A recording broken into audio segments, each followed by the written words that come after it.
All right, we are live, Emily, on our Facebook page and YouTube channel. Thank you for joining us today. Emily, how are you? I'm good, thank you. It's the morning where I am, but good evening to those of you in Kyrgyzstan. Yes. I'm in the Washington D.C. area right now, but I'm an American diplomat, of course. Great. So let's wait a few minutes. Just our viewers can receive notifications and will join us. So it Good. takes some time. Oh, already our viewers join us. They're so fast. Good evening, dear friends, Bishkek American Center followers. Thank you very much for joining our session. Today's virtual program dedicated to the 100th anniversary of the 19th Amendment, giving American women rights to vote. And please welcome our special guest today, the American diplomat Emilie Bruchon. She will make a presentation about U.S. women's right to vote. And first of all, thank you very much, Emily, for accepting the invitation. It's wonderful to have you today. And I want to kindly remind our viewers, so please type your questions during the live, and after the presentation, Emily will answer them. Thank you very much, everyone. Thank you, Ida. Now, I want to give the floor to you, Emily. Great. I'd like to start by just showing a short video that is from the State Department that relates to women's right to vote. Okay.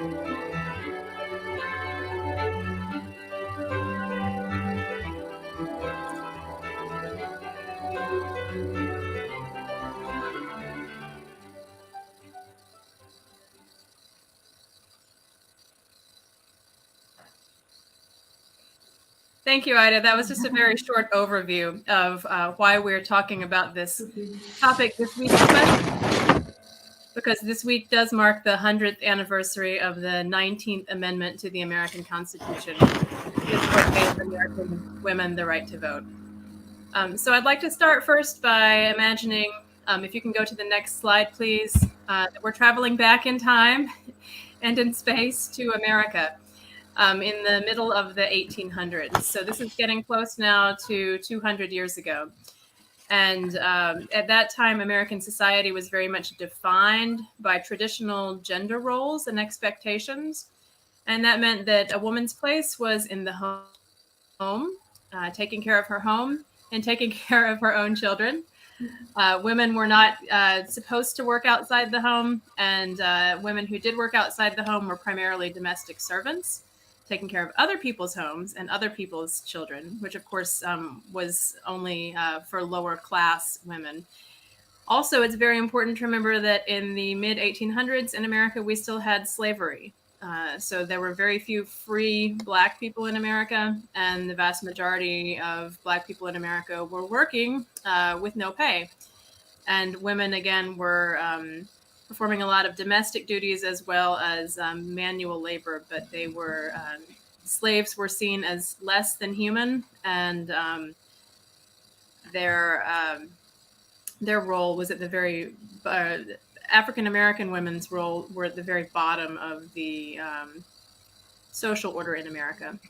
So even for middle class and upper class white women, they were supposed to stay at home. They were not expected. They were not believed suitable for work. They were seen as less intelligent than men. Therefore, they should not be involved in important decision making. And women were also believed to be emotionally fragile and in need of protection from most things outside the home. And that, of course, included politics and professional careers. So these traditional roles were still very much the norm before the women's suffrage struggle began in America. People often use the term suffrage when they're talking about the right to vote in America. You might have heard the term suffragette, which is often used to describe women who were activists trying to get the right to vote. Another word is suffragist, which doesn't necessarily mean women only, but people who did fight for women to get the right to vote. And so this presentation talks a lot about women's suffrage, and that just means women's right to vote. So one of the first steps in the women's suffrage movement in America was the Seneca Falls Convention. This happened in 1848. And this was the first big women's rights convention in America. It was modeled after conventions that had taken place in the United Kingdom, in Great Britain, I believe. And over 300 people, men and women, came together to discuss the position of women in American society. And this really meant the position of upper class and middle class white women in American society, but it was a very important first step. At this time, if you can go to the next slide, please. At this time, women had very few rights in America. They did not have the right to own a home. They did not have any access to earning money of their own. They did not have access, in most cases, to good education. And so women were 100% completely dependent on the men in their lives, which obviously is a very fragile or dangerous situation for a lot of people. And so one of the big outputs from the Seneca Falls Convention was a document called the Declaration of Sentiments. That means like the Declaration of Ideas. And this document focused on the state of American women and specifically the problems that American women, meaning middle class and upper class American white women, faced. And it was very, very controversial at the time whether this document should even include women not having the right to vote, because the other complaints that the women had were so basic. So there was a lot of debate about whether to include women's suffrage in the Declaration. If you can go to the next slide, please, Ida. One very important voice in making this decision was Frederick Douglass. So Frederick Douglass was a freed slave. He was a very well-known abolitionist, which means he was an activist working to end slavery in America. He was also, due to his fame, he was permitted to attend the convention, and he was the only African American who attended the convention. And he argued very strongly for women's suffrage to be in this Declaration of Sentiments. And so they did stay. So the document that was published from the Seneca Falls Convention did call for women to get the right to vote. But many people within the Seneca Falls Convention believed that putting that in there was going to lose support for the entire document because it was so controversial whether women were suitable to have the right to vote at all. It was such a radical idea that many people believed that it was going to cause the whole declaration to lose support. So the Declaration of Sentiments, of course, if you can go to the next slide, it was published widely throughout America and internationally, and it caused a lot of controversy, of course. And as expected, a lot of people who read the Declaration focused on the idea that women should have the right to vote. And a lot of opposition was created as a result of this. So men and women who thought that it was not suitable for women to vote for the reasons we already talked about, that women were weak, that women were intellectually weak, that if women had the right to vote, that women would want to take the place of men in society, that they would no longer be doing their duties at home. At the same time, there were a lot of people who sympathized with the grievances and who were impressed that the women were bold enough to make these demands. And so the Declaration of Sentiments was a very important first step, even though it just shows how long the American women's struggle to get the right to vote had to go on. So one of the next important things that happened in this struggle, if you can go on, please, is the 14th Amendment to the Constitution.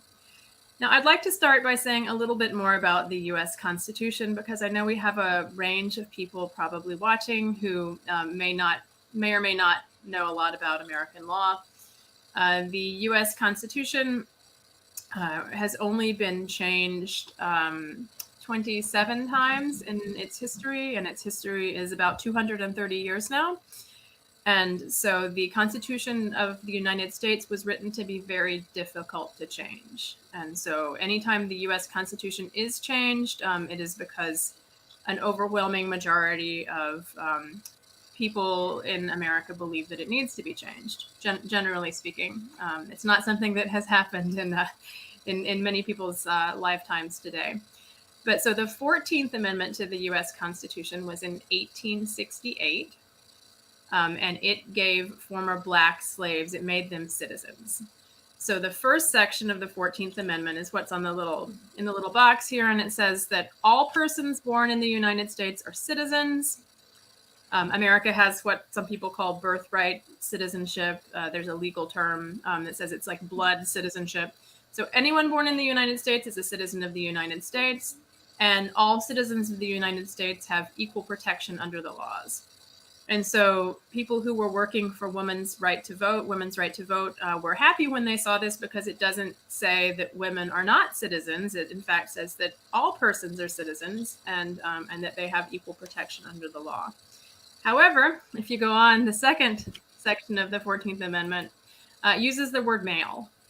It's the first time that the word male appeared in the U.S. Constitution, and this was very bad news, of course, for women's rights advocates.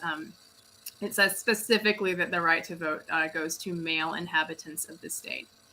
And it didn't actually give the freed slaves the right to vote either. So while this was a very important step, and the 14th Amendment is been very important for other reasons in American law, it did not extend the right to vote. However, if you go on to the next slide, there's the 15th Amendment, which was only a couple years later. And the 15th Amendment does give voting rights to citizens of the United States. However, it goes on to say specifically that it's based on race, color, or their previous condition of servitude, meaning as slaves. So the 15th Amendment did give freed Black slaves, men, the right to vote. So again, that was an important step in American history. However, of course, it was a setback for people who thought that women should also have the right to vote. And there were a lot of women who had been prominent in campaigning for the end of slavery and the expansion of civil rights, meaning the idea that freed slaves should be citizens and should have protections under the law. A lot of people were very upset that women were not seen at this point as being deserving the right to vote, I guess. So this was a critical point for the women's rights movement in America. If we can go on to the next slide, because that's when women realized that this change wasn't just going to happen, that more organization, a more organized activist approach was going to be needed.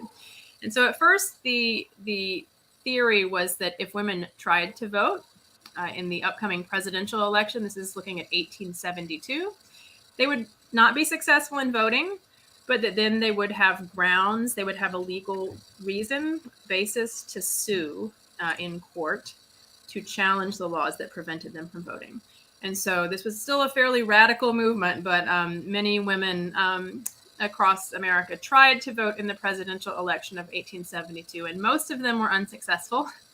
But if you go on to the next slide, it talks about Susan B. Anthony. So Susan B. Anthony is one of the critical figures in the women's rights movement, the women's suffrage movement in America. She lived in Rochester, New York, and she and a number of her female colleagues tried to vote in that 1872 presidential election. And they were permitted to, but that was, of course, against the law. So they were all arrested, all of the women in Rochester, New York, who had voted. But Susan B. Anthony was the one whose case went to trial. She was the most prominent among them. And it was a huge media phenomenon in America at the time because it was such a radical idea that a woman had actually been bold enough to try to vote, knowing perfectly well that it was illegal. And so this trial was not a very fair trial. She was not allowed to speak. There was a jury, a group of citizens that was supposed to make the decision, and instead the judge made his own decision. So if you go on to the next slide, you can see the justice who gets to be famous for being on the wrong side of history, Ward Hunt, who was very clever and understood the women's legal strategy and did not want to help them to succeed. And so he declared her guilty. He sentenced her to pay a pretty large fine, which she did not pay. And he did not order her to go to jail, because if he had done so, that would have given her grounds to pursue a lawsuit in the federal court system in America. And then it could have gone up to the Supreme Court, the highest court in America, which could have decided on this, made the final decision about whether women should be protected under the Constitution, especially looking at the 14th Amendment, which said that all citizens had equal protection under the law. So Susan B. Anthony was denied that reason for a lawsuit. And so the women's suffrage movement had to change its strategy. So if you go on to the next slide, it talks some about the National Woman Suffrage Association. We've already talked some about how this was very radical activism at the time. And there were other prominent women in the women's suffrage movement who believed that it was very important for women only to use ladylike techniques, that women should not take these bold stances, but that they should take a much more conservative approach in activism. There were women in the movement who thought that Black women needed to be invisible, that the more visible Black women were in the women's rights movement, that the less popular support the movement would have. There were also women, of course, who thought that it was important that Black women be given the same rights as the majority population, and worked closely with Black women in the struggle. And so there was a lot of division within the movement and a lot of disagreement about what tactics were appropriate. But in 1890, this National Woman Suffrage Association was formed. And this was a really important step because it was sort of a unification of different parts of the women's movement, because they realized that they would be more effective if they could find a way to cooperate. Since the Supreme Court was obviously not going to, the Supreme Court actually stated in another case in 1975 that they were not going to state definitively that anyone was entitled to voting. So they needed a new strategy anyway. And so they formed the new association and pivoted or changed to a strategy that looked quite different. If you go to the next slide, it's an overview. So America was, of course, still a fairly new nation. The American Constitution did not go into effect until 1789. And so this was when America was only about 100 years old. America started, of course, as only 13 states, but over time, America spread, the country of the United States of America spread westward across the American continent. And so there were new states being formed, and there were territories being formed in the West that eventually did become states. And many of these newer states and territories did allow women to vote. Some allowed women to vote in all elections. Some allowed them to vote only in local elections, like they could vote for the mayor, but they couldn't vote for the president. Some had it the other way around. This is one of the interesting aspects of American law, which I'll say more about in a minute. But the women's suffrage movement decided to focus, instead of focusing on the courts, to focus on public opinion and state lawmakers, and trying to get women the right to vote in as many different states as possible. And so this was sort of a grassroots movement. That's a term we would use in American English, at least, to mean that it needed a lot of local activists to try to help change minds in their own communities. So local marches, local speaking, that kind of thing. So that was the strategy. And then if you'll go to the next slide, I wanted to say just a word about what we call federalism in America, because it is so different than many countries in the world. America has, I'm sure you all know, a relatively weak national government and relatively strong state governments. The American Constitution says that any power that the national government, the federal government doesn't have, that the states have. And so that meant that women could vote in Utah, for example, and could not vote in Pennsylvania. That decision was left up to the individual states. So initially, only men who allowed property were allowed to vote, but obviously that changed over time. The 15th Amendment let freed slaves, freed Black men vote. And so if you go to the next slide, it's just a quick snapshot. All of the states that have, blue, white, actually all of the states that aren't red in this map did allow women already to vote in some elections. But only the ones that are dark blue on this map allowed women to vote in all elections. It's important to remember that the population of these states that are dark blue on this map was really low. These were territories, these were new states. So the vast majority of the population is still in these older states, which have the more conservative approach. But so this is the state-based strategy. And I want to say a little bit more now, if you can go on to the next slide, about the societal changes that were happening at the same time. So between 1848, the Seneca Falls Convention, and the end of the 1800s, there was a lot of change in America. The country was becoming much more industrial. And so a lot of people moved from rural areas where there were only farms to cities. And in cities, of course, there were jobs, factory jobs, office jobs.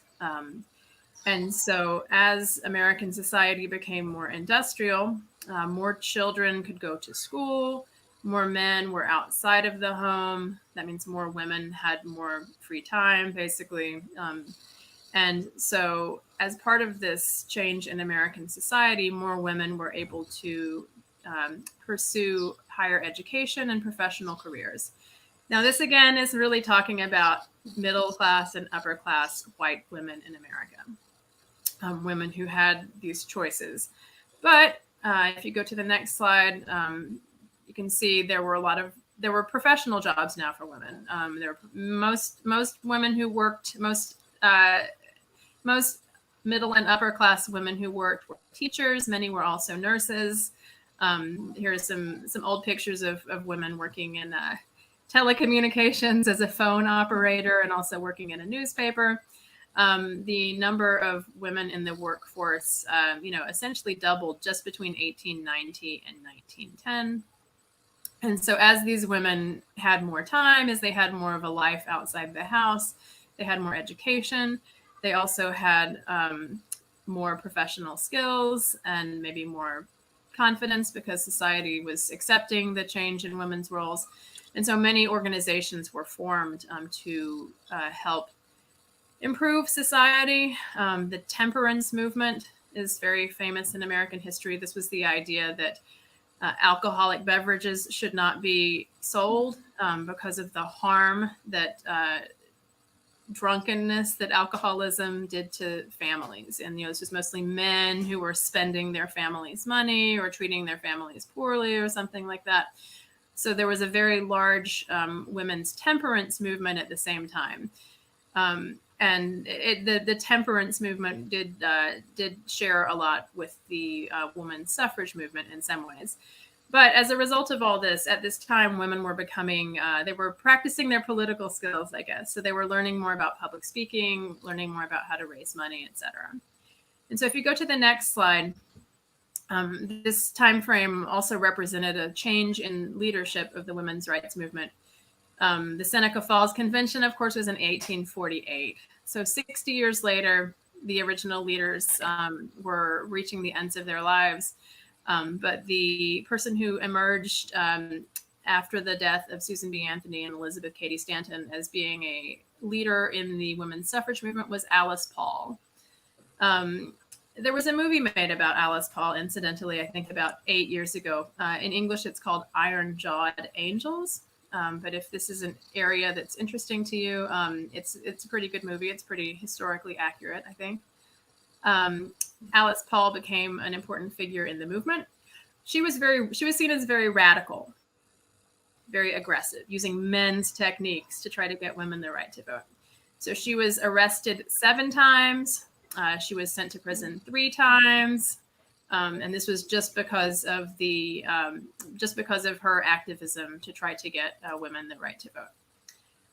If you go to the next slide, Alice Paul organized one of the most famous events in the women's rights struggle in America, which was a parade in Washington, D.C. in January of 1913. This was right before the new president, Woodrow Wilson, was inaugurated. There were many, many people in Washington, D.C. already to see the inauguration. So there were huge crowds that came also to see these women out parading for the right to vote. It was a very radical idea. Some of the organizers of the march were very, very good at thinking about public relations and what would get people's attention. And so they had this, you can see the picture of the woman dressed in white on the white horse. She was already fairly famous at the time. She was considered to be extremely beautiful. And so they sent this beautiful woman on a white horse as the leader of the parade. So it was a very dramatic image. And many, many people turned out to see this parade. Unfortunately, you can go to the next slide, please, Ida. Thank you. So 500,000 people came to see this parade, which went to the White House in Washington. But not all of them were there, of course, to support the women, far from it. So there was a lot of violence. The route was blocked. I think about 100 women had to go to the hospital because of being attacked by people who were there to watch. The Washington, D.C. police did not assist the women much at all. There were eventually military officers who did help to clear the way so that the parade could continue. But the fact that all these women who were peacefully protesting in such big number, they were mostly all dressed in white. They appeared pretty sympathetic. In other words, a lot of people were impressed by this visual imagery of all of these women in white marching for women's suffrage, and then the fact that there was so much violence that did actually help get more public sympathy for these suffragettes. It's important to note that the Black women who participated in this march were made to walk in the back because it was again thought that would harm public sympathy for the cause and take away from the visual spectacle of all these beautiful, peaceful, sort of noble women protesting for suffrage. So while there were still some significant problems around this procession, it was a huge event in the struggle for women's right to vote. And if we go now to the next slide, it takes us to 1917. So we're getting quite close now to the time of the 19th Amendment. Alice Paul led a small but determined group of activists to picket the White House. So you can see a picture here. This means standing in front of the White House with signs. The signs say things like, "Mr. President, how long must women wait for liberty?" And they were trying to get the president's attention, and they were trying to embarrass the president. Woodrow Wilson was a Democrat. He considered himself to be progressive, but he did not believe that women should have the right to vote. So at first, Wilson was polite to the protesters, but he didn't support their cause. He wanted them to go away. And so these women who called themselves the Silent Sentinels continued to protest at the White House for many months. Peaceful protest, just holding signs quietly. But if you go to the next slide, over time, it did become more controversial that these women had not gone away. They had not given up and gone home. And so in June 1917, the women who were picketing were arrested, and they were sentenced to 60 days in the workhouse. Now, this is an older form of prison that we don't have in America anymore, but this is a very cruel system of punishment. Many of the women who were arrested, they were kept in terrible conditions, and many of them went on what's called a hunger strike. They refused to eat until they were freed as a way of protesting the terrible conditions. In America, we have the right to protest peacefully, as you do, of course, in the Kyrgyz Republic. And so the women knew that the way they were being treated was wrong. Many of them were beaten. Many of them were force-fed. So this was a terrible thing that was done by the American government. And then if you go to the next slide, there were more picketers that came to take the place of the women who were arrested and sent to the workhouse.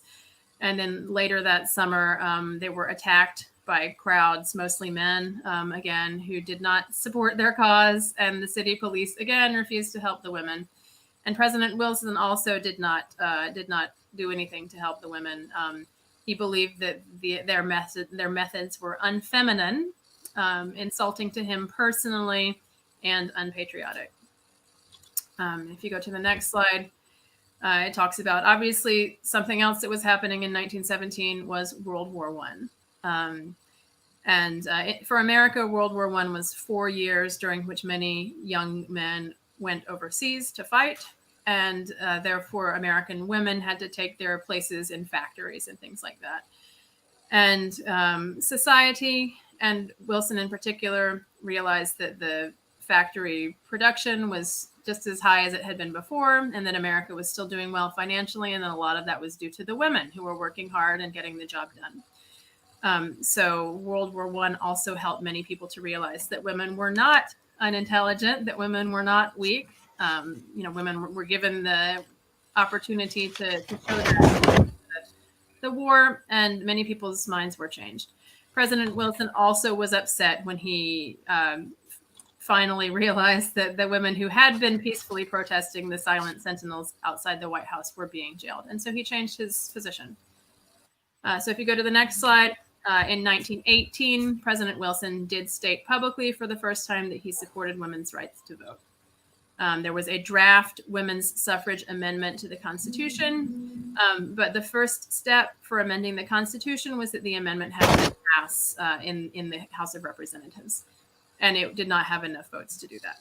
But President Wilson at this point became a strong supporter, and he continued to speak publicly about how he believed women should have the right to vote, and he also was lobbying members of Congress. And so in June of 1919, the 19th Amendment finally received enough votes to pass out of the Congress, and then it needed to go to the states, because to amend the American Constitution, you have to have a certain percentage, 3/4 of the states, to ratify the. Now we have, anyway, a little bit complicated because we were still adding states to America at this time, of course, but the next step was ratification by the states. So if you go to the next slide, it took 1 year for the 19th Amendment to be ratified by enough states. But so that means that 100 years ago, on August 18, 1920, the 19th Amendment was officially ratified, giving women the right to vote in the United States of America. And obviously, this was after almost 100 years of activism, which included violence, arrests. It was a very difficult and hard-fought struggle in America. President Wilson said that he thought it was one of the greatest honors of his life that this happened during. So in the end, President Wilson was a strong supporter. Of course, it's worth saying that while the 19th Amendment gave women the right to vote, there were still many obstacles in place in some states in particular that made it difficult for some people to vote, including and especially former Black slaves, African Americans, people of color. And so while the 19th Amendment did establish this constitutional right, it took more decades before women and especially Black men in America were actually able to vote with no interference. So that's the historical overview of women's right to vote. If you have just a couple more slides, if you can go to the next one, Ida. I just wanted to say, of course, the women's movement in America didn't end in 1920. Everything we've talked about so far is what people in America would call the first wave of feminism. And it was really focused on the concerns of middle and upper class white women. And it was really focused on political equality and the right to vote. The second wave is also very well known in America, the feminist movement or the women's liberation movement. So this is what people might think of in the 1960s and 70s. This was inspired in part by some international thinkers. Simone de Beauvoir, the French thinker, wrote a book called The Second Sex that was very influential. Betty Friedan in America wrote a book called The Feminine Mystique that was very influential. That was in the 1950s.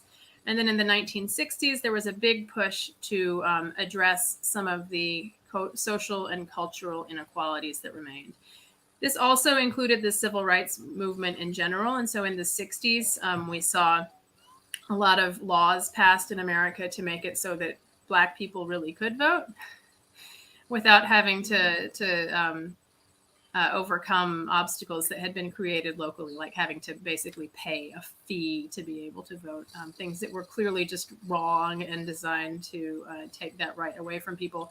There were a lot of improvements in the 1960s. The idea of affirmative action, which was that maybe that some places, if you're looking at an elite university, for example, that some preference should be given to people who are coming from disadvantaged backgrounds. The idea of no-fault divorce, meaning that to get a divorce, you used to have to show that the wife was a bad wife or the husband was a bad husband or something like that. And doing away with that made it easier for women to get divorced from unsuitable husbands. And there also was a lot of, there was a legal push at that time to end job discrimination against women. Also, in that time frame was the struggle for expansion of the right to use contraception, birth control, and as well as abortion for women, so that they could make their own decisions about when and whether they had children. And the second wave of feminism, or of the women's movement, did include more women of color, which is a term that people in America use. I think it's sort of like national minorities in the context of Kyrgyzstan. So there were some very prominent African-American activists during this period too. And then I think this is really the last slide on the women's movement. The third wave of feminism is more the 1990s, 1980s, 1990s, more focus on gender and sexuality. So, I put in this picture. This picture is from Duke University. This is from my home state of North Carolina. And so this is a very typical march that happened at colleges in the late 1980s and 1990s. This march says, "Take back the night." And this was a movement of women to try to reclaim public spaces after dark, because there was so much fear for women being out by themselves at nighttime that they would be attacked, that they would be raped, something like that. And so the Take Back the Night movement is part of this third wave of the women's movement to try to send a strong signal that women had the same right to be out after dark as anyone else without having to fear sexual assault. And then the third wave of feminism also started to focus more on what we call intersectionality, which is the idea that if you look at American society, you have men, you have women, but within the women's movement, you have also women of color, you have women whose native language is not English, you have women who are gay, lesbian, bisexual, transgender, that all of these subgroups that are minorities do need to have equal voices in the struggle. And then fourth wave feminism is a term that some people use to talk about the women's movement in America today. I think probably everyone is familiar with the idea of Me Too, as we say in English. So this was this launched on social media, the idea that all women should speak up about harassment and discrimination that they have faced. I, for example, am an American woman diplomat. I have had a good education. I've had a lot of privilege in my life, but I've certainly been the victim of sexual harassment at many points in my life. And so it was a good wake-up call for America, I think, to realize how common it is for women to be harassed as a result of their sex. And so the women's rights movement does continue today. And then I also wanted to say, just as a note at the end, a little bit about women in politics. We still struggle in America to have anything close to equal representation of women in national politics. So only about 25% of the Congress is female. There's only been one major party nominee for president who was female. That was Hillary Clinton in the last presidential election. We have, however, had vice presidential nominees. Geraldine Ferraro was on the ticket with Walter Mondale in 1984. Sarah Palin was on the ticket with John McCain in 2008. Incidentally, Ferraro is a Democrat, Palin's a Republican. Kamala Harris is on the she's the vice presidential nominee this year, running with Democrat Joe Biden. And she is, incidentally, the first woman of color. She has a mixed race background that includes Black ancestors. And so this is the first time that a woman of color has been on a major presidential ticket in the United States. So hopefully progress continues to be made. That's all that I have in terms of my prepared presentation today. I hope it didn't go on too long. If it did, I apologize. I think this is an interesting topic, but I'm happy to take the time now to answer any questions that anyone might have. Thank you. Thank you very much, Emily, for this wonderful presentation. I was like diving into the history with your slides. It was really interesting. Thank you very much. Thank you. We started to receive questions and comments here. The first question is, why is it called suffrage, the origin of this word? Oh, that's such an interesting question, and I don't think that I know the answer.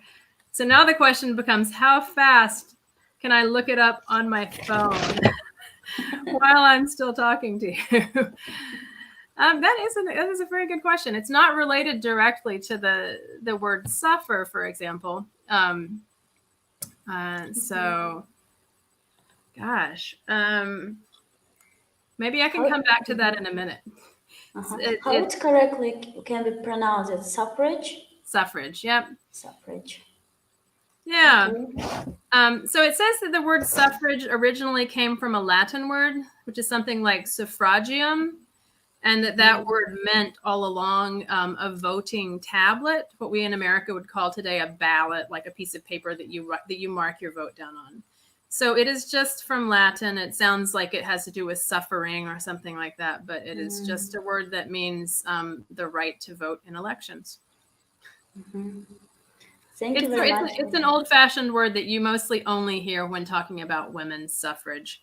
And again, many people do use the term suffragette, which means, the women who were active in the movement leading up to the 19th Amendment. I see. Thank you very much, Emily. One comment. Wow, 100 years of activism just to vote. Incredible. Yeah, it's incredible. To us, it's so obvious today that women should have the right to vote, and that people should have the right to vote regardless of their skin color as well. But it was a long struggle in America. Yes, it's really great part of the American history. Which U.S. state was the first granted the right to vote? Oh, interesting. Gosh, I don't think I know the answer to that either. I don't know. I know a little bit about some of the states. I mean, I know that for the 19th Amendment to be ratified, for example, it had to be approved by 36 states. And almost all of those 36 states were the ones, not surprisingly, if you saw the map, where the blue states were the ones that gave women the right to vote already prior to 1920. The states that did not approve the 19th Amendment were almost all the original 13 colonies of the United States. So almost all of the states along the eastern coast of the United States did not. That includes the southern states. My home state of North Carolina did not ratify the 19th Amendment. But it also includes states that are seen as now we consider to be more progressive, states like Connecticut, for example, in New England. It also, I know, did not approve the 19th Amendment. And I know that the 36th state, which was the one that made the amendment come into law, was Tennessee, which is a southern state. And it barely passed in Tennessee. So I don't know. I can try to find out the answer to that question, of course. Thank you very much, Emily. The next question. What was the male's reaction back then to the fact that the American woman would vote? There was a lot of hysteria, I would say, like a lot of fear that was not necessary about the idea that women would vote. A lot of people thought that all women would vote for one candidate, that there would be like the women's candidate, and that that would mean that men would no longer get to make the decisions. There was a term that was used a lot in the 1800s, which was petticoat rule. That's a complicated term, but a petticoat is like a I don't know. So something that a woman would wear under her dress to make her dress look more puffy. This is a very old-fashioned idea now, of course. But so a petticoat is something that only a woman wears. And so to be ruled by petticoats would mean that men would really lose a lot of their power. So there was fear that women would vote all together, and that the woman's candidate would defeat the men's candidate, I guess. Also, there were a lot of people who said that if women voted, that women would start neglecting their children, start neglecting their husbands. There were people who said that women who could vote would start to grow beards. So there was a lot of sort of hysteria about it. There were also people who said that women shouldn't vote because women would just vote the same as their husbands. That's sort of the opposite idea. Either all women are going to vote for the women's candidate, or all women are going to vote the same as their husbands. And so why go to the trouble to have twice as many people voting when it's not actually going to change the outcome? I think any excuse that people had to try to keep women from voting, that someone did use that excuse. So if you do look at American politics today, more women are likely to lean towards the liberal side of American politics. But it's obvious that American women don't all vote the same. So, what role did government play in expanding voting rights? it's a little bit complicated, partially because of the structure of the American government, where we do have three branches of government. We have the judicial branch, which is the courts, which is headed by the Supreme Court, which did not play a very important role directly in giving women the right to vote, but they did indirectly by passing the or it's a little bit complicated, but the 14th Amendment, which said that everyone was a citizen and that all citizens had the right to protection under the law, that was one of the principles that helped to make it legally appropriate for women to have the right to vote. President Wilson, his support was essential, but the president is not part of the process for amending the Constitution, really. So really, I would say that the activists were successful. Their strategy was successful about lobbying on a state-by-state basis, because it was essential. I would say that the Congress, that the legislative branch of the government, did play the biggest role, because on a state-by-state basis, legislators, representatives were persuaded to support the constitutional amendment in the Congress, and then the legislatures. Every state in America has its own Senate or House of Representatives, something like that. Its own legislative body or organization, and they did. 36 of them had to approve it. So, and I'm sorry that I couldn't remember before, but I have looked it up now. Now I remember, of course, that Wyoming was the first state to give women the right to vote. But women had the right to vote in Wyoming when it was a territory, and it didn't become a state until 1890. The U.S. Congress actually said that for Wyoming to become a state, Wyoming had to take back the right of women to vote. And the Wyoming state legislature, so the Congress of the state of Wyoming, said back to the United States Congress that they would stay out of the United States for 100 years before they would come in without the women. And so the Congress agreed to let Wyoming join, Wyoming become the 44th state of the now 50 states in America, while keeping women's right to vote. That was in 1890. Wyoming. Okay, thank you very much, Emily, for your answer. We received one more question. Thank you, Emily. It was very useful session. What books for kids and adults would you recommend to learn about courageous women or the suffrage movement? So interesting. Well, I did mention before the not a book but a film. I assume it can be found on the internet. The film called Iron Jawed Angels, which came out, I think it was maybe in 2014. I'm not sure. It stars what is her name? It stars an actress who won an Oscar for her role in another movie. Hilary Swank is her name. So she's an Oscar-winning, an Academy Award-winning actress. And so it's quite a good movie if you're especially interested in the part around Alice Paul and the very dramatic struggle to the end of the women's suffrage movement, sort of leading up to 1920. I realized as I was working on this presentation that I had never talked to my own children about this. And my son, who is 7, and I had a really good discussion about it. But I think I'd have to actually do some more research to come up with good specific books to read. If you're interested in the women's rights movement in general, some of those books that I mentioned, like Simone de Beauvoir, Betty Friedan, I mean, those are really important books for understanding the history of how women's roles have changed in society. But the women's suffrage movement in particular, maybe Ida, you can let me know what the best way is to give some recommendations after the fact. Thank you very much, Emily, for your recommendations. One more question. What was considered radical then is a norm today? Do you think some types of activism that considered radical today, for example, gay marriage, can become norm in future? I do think so.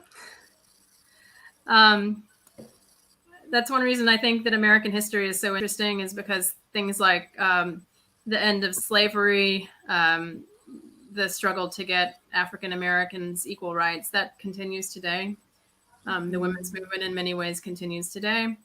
And over time, we think more and more about that idea of intersectionality and the idea that the voices of all minorities need to be heard. So within the women's movement today, for example, there's a lot of talk about transgender women, women who were born men but have since assumed the identity of women and what their role should be. And I think this is all really healthy for society to continue to look at whether all people are being treated equally and to think about ways that we can improve.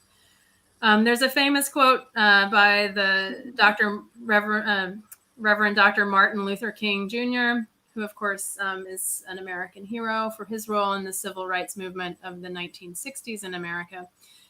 And the quote says that the arc of, it's a little complicated, but the arc of the moral universe is long, but that over time it bends more and more towards justice. That's a little complicated, but it's a super powerful quote, I think, in English, because it means that we do have these super long struggles, but that over time, the course of human history is getting more fair and more inclusive. And so I do think that if you look at public opinion polls, for example, in America, even when I was a child, I'm in my 40s, I'm in my mid 40s. So even when I was a child, it was seen as wrong and dangerous to be gay.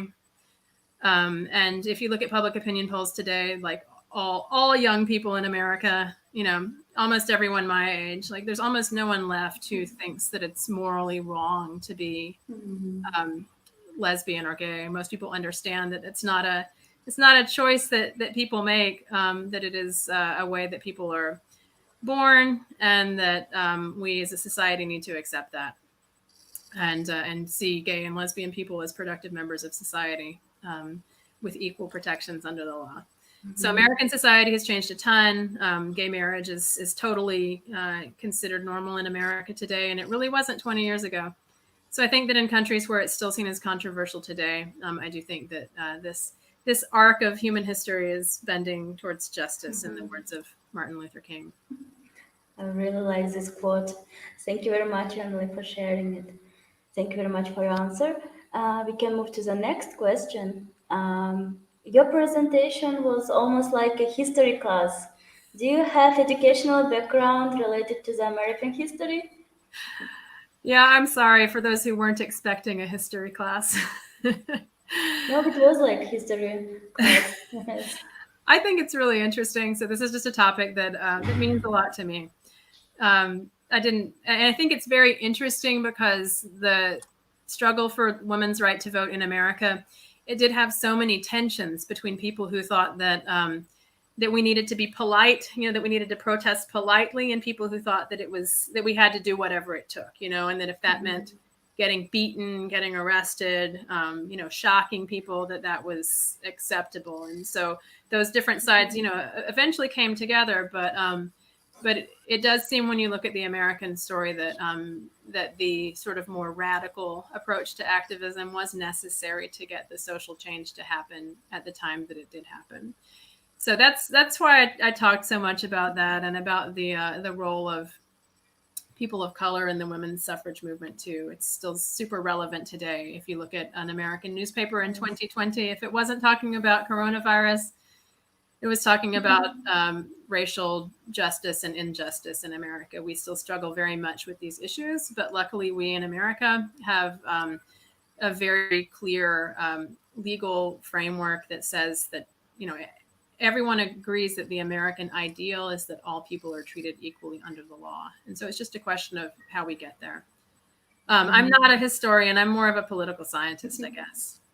But I work in public affairs as an American diplomat because I think it's really important for America to be able to explain its own stories to help people to understand why America is the way it is. The story of federalism and how different states have different laws on important issues is very strange to people from a lot of countries that don't work that way. But it's an inherent part of the American Constitution that will never change. So if you look at a controversial topic like gun control in America, for example, the rules vary hugely from state to state, and that is on purpose. That's how the American nation was set up by our founders, more than 250 years ago.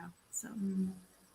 Thank you very much, Emily. I think it's very important to talk about this topic because it's really significant and relevant nowadays.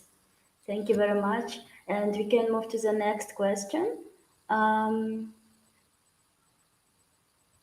What would be the main takeaway and inspiration for you personally and American women in general from this movement and fighting for women's rights? I mean, for me, it's the idea of resilience. If you know something is the right thing to do, even if it's a struggle, you have to keep doing it. Society will never change, and injustices will never be fixed if people aren't persistent. So for me, that's really the biggest takeaway. If something is the right thing to do, you have to keep doing it, even if it's really hard. And also, I think the lesson about including people with a wide range of perspectives is more likely to get good results. I mean, I believe that strongly as well. Thank you, Emily. Can I ask my personal question? Just I'm curious really about it. Can we expect in the future the fifth wave of the feminism? I'm sorry, say again. Can we expect in the future the fifth wave of feminism? I'm sorry, the connection's a little bit bad all of a sudden. Can we expect the fifth wave of feminism? Okay. The fourth wave of feminism is still a pretty new idea in some ways. And a lot of focus on like what gender means, what it means to be a woman, what sexuality means, and what the role is, what the connection is between gender and sexuality. I mean, you can be You can be someone who was born a woman who's attracted to men. I mean, that's a vast majority of our population, but there are a lot of other possibilities as well.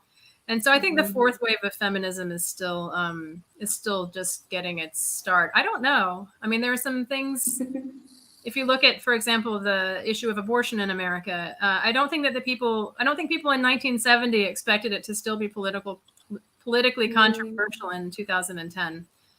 So I think that there's still plenty of room for a feminist movement in America. It'll be interesting to see. There have been some really huge women's marches in recent American history, and it will be really interesting to see what happens in American politics in the next few years. Maybe we'll have the first female vice president. Maybe not, but maybe we will. And I would be excited if my daughter, who is small, thought that it were normal for a woman to be in the White House. So Wow. I'm looking forward to seeing more change in my lifetime. Great. Thank you very much, Emily. The next question. How do you spend your time during the quarantine? Gosh, I mean, this is a little tricky. So I have two small children. I'm fortunate that I have a husband, and the four of us have been at home together since March. It's not that different, I guess, than in Kyrgyzstan in many ways. My kids won't be going back to school in person in the fall. So we'll continue to all be at home together, the four of us. We're lucky that my job can be done mostly on the computer, and my husband's work also could be done on the computer. But we've had many economic problems right now in America due to having to close down the economy so much due to coronavirus. My husband has actually lost his job, so that's been helpful in some ways because he's been able to take care of the kids a little bit more. It was very hard when we were both trying to work at home and keep our young kids busy. So mostly we still just have a lot of family time together, and also I try to do my work on the computer. But I will say the nicest thing that we've done, I think, during the quarantine social distancing period has been we've been able to go outside a lot. That's always been an option for us here in Virginia to do exercise outside as a family. And so my family does a hike once a week. We go to a different park and we get into some nature, get into the forest some, and spend a few hours breathing fresh air and not looking at screens. And I think that's been really great for us. My kids have learned a lot about the wildlife animals that you find here in the Washington D.C. area, and have had some big adventures. There's been a lot of mud. I think it's been really good for them on the whole. So that's sort of how we're spending our time right now. Wonderful. Thank you very much, Emily. And one more question. How did modern Americans commemorate the 19th Amendment? That's such an interesting question because I don't think many people are looking backwards. I think it's important for us to look backwards some, because I think it is so important for us to remember that everyone in America, of course, thinks that women should have the right to vote. But it did take almost 100 years to make that happen in law. So I think it shows why activism is so important. I think a lot of people are looking forward. America's very interested right now, of course, in the upcoming presidential election, and the fact that there is a woman on the Democratic ticket as the vice presidential nominee. That would be a big step in some ways for women in politics in America. And so I think a lot of people are looking forward. So that's my answer, basically. I think, like the Postal Service released some stamps, that kind of thing. There is an official commemoration, but if you ask the average person on the street, I don't think they would know that it's the 100th anniversary of women's right to vote. People really take it for granted today. Like I said, I think it's sort of the same. Like my children will take gay marriage for granted. But even though it wasn't long ago in America that it was still controversial. 10 years ago in America, it was still controversial. Thank you very much, Emily. This was our last question. And it was really interesting and informative presentation. And we had really a fascinating discussion today. Thank you very much. It was really wonderful to have you today. And it's time to say goodbye to our viewers. It was my pleasure. Thank you very much, Ida, and thanks to all of you for joining. Спасибо большое. До свидания. Your Russian is perfect, Emily. Not exactly, but thank you. Bye, everyone. Have a great day. Have a great evening. Bye bye. Bye, everyone. Thanks for joining. Thank you, Ida.